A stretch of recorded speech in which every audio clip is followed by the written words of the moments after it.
Ever notice how the thought of a social event makes your chest tighten or your stomach churn before you even step out the door?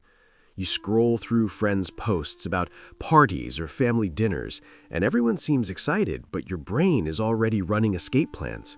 You cancel plans and feel that wave of relief. Then guilt sneaks in right behind it. Why do we feel this way, even when we know no one will actually judge us? And knowing this could actually make social events easier if you catch the secret. Here's the twist hardly anyone realizes. It's not about being shy, rude, or boring. It's your brain quietly protecting you. Your instincts pick up energy, body language, and social pressure that most people don't notice. That overload, it can feel suffocating. You walk into a room and instantly sense who's chatting, laughing, or judging, and it hits all at once. Some call it anxiety, but it's really your brain's heightened awareness and sensitivity at work. Understanding your brain this way lets you see social events differently without forcing yourself to just relax. This isn't a flaw, it's how your brain is built to keep you safe. And later, we'll dive into why this natural setup makes social events feel so exhausting and what that really says about you. Ever feel like walking into a party or family gathering is less about fun and more like stepping onto a stage? Your heart races as you scan the room, your palms sweat, your chest tightens. Every smile, every laugh, every pause feels like it's being silently judged, even if hardly anyone is actually paying attention. You notice someone glancing your way and instantly overthink your last comment. It's exhausting. You have to say the right thing, react instantly, look relaxed, fit into a social script that feels alien. This constant social vigilance, it's draining. But here's the thing, this cognitive load is actually a clue to handling these events better. You're not lazy, awkward, or antisocial. You're just wired to process more social cues than most people. Your brain is working overtime, picking up subtle signals others barely notice. Some call it anxiety, but really it's your brain keeping you alert, scanning for expectations and protecting you in social situations. Understanding this mental strain lets you approach social events differently. No need to fit in or perform perfectly. And in the next part, we'll break down exactly what your brain is doing.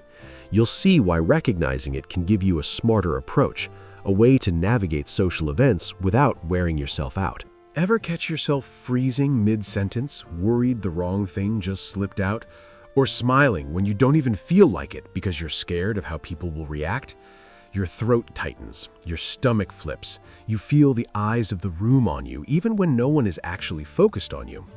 Your brain is scanning, analyzing, and predicting how every word, gesture, or pause will land. Every subtle glance feels amplified. Every small mistake feels monumental. You have this internal alert constantly running, and it can be exhausting. But here's the thing.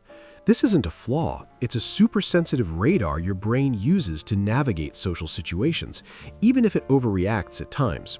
And here's a twist few notice. This overthinking signal can actually give you insight into your own patterns, your triggers, and even how to interact more strategically without burning out. Later, we'll explore exactly how this real-time judgment radar works.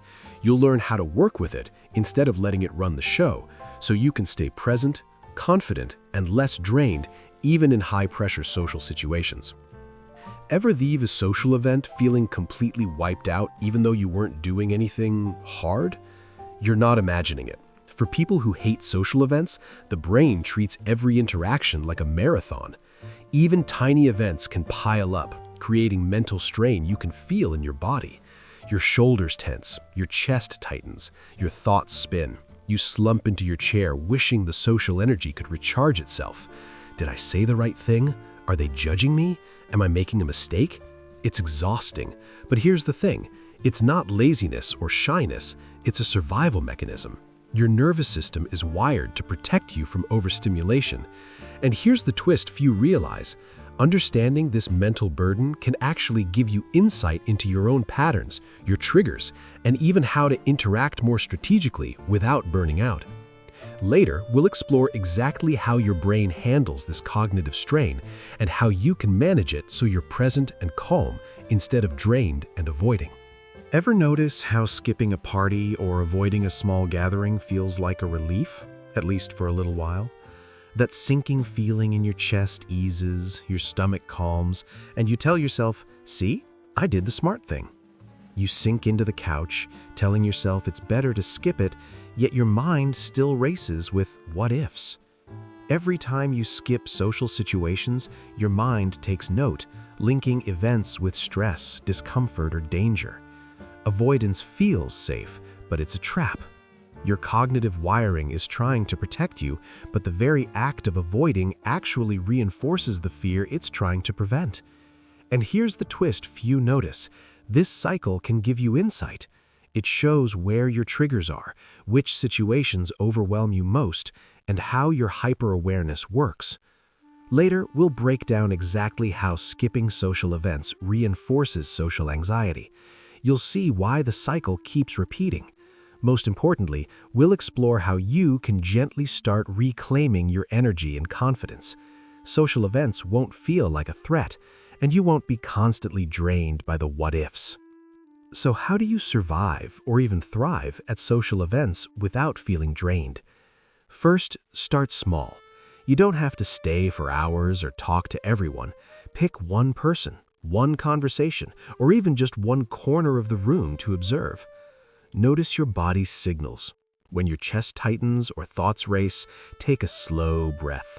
That simple pause tells your brain it's safe, giving you a micro reset. Next, shift your focus outward. Instead of overanalyzing every glance or word, ask yourself, what's really happening here? Most people are busy with their own thoughts. Micro attention helps you engage without exhausting yourself. Another trick, set a personal time limit. Knowing you'll leave after 30 minutes or 1 hour reduces that looming dread. And here's the kicker. Every small step you take builds confidence in your hyper-aware brain. You're training it to handle social energy gradually without triggering total overload. Later, we'll explore how to layer these strategies together so you can approach any social situation, whether it's a party, a work event, or a family dinner, feeling calm, present, and actually in control, without forcing yourself to perform or push past your limits. By now, you've seen the full picture. Social events can feel overwhelming.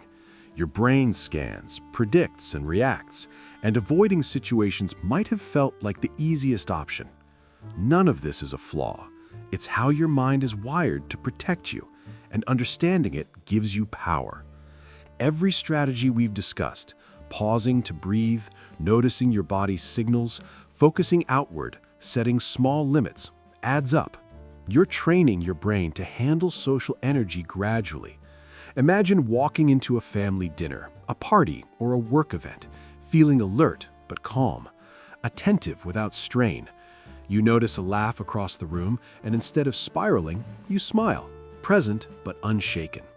The fear, hyper-awareness, and avoidance that once trapped you can now be guides.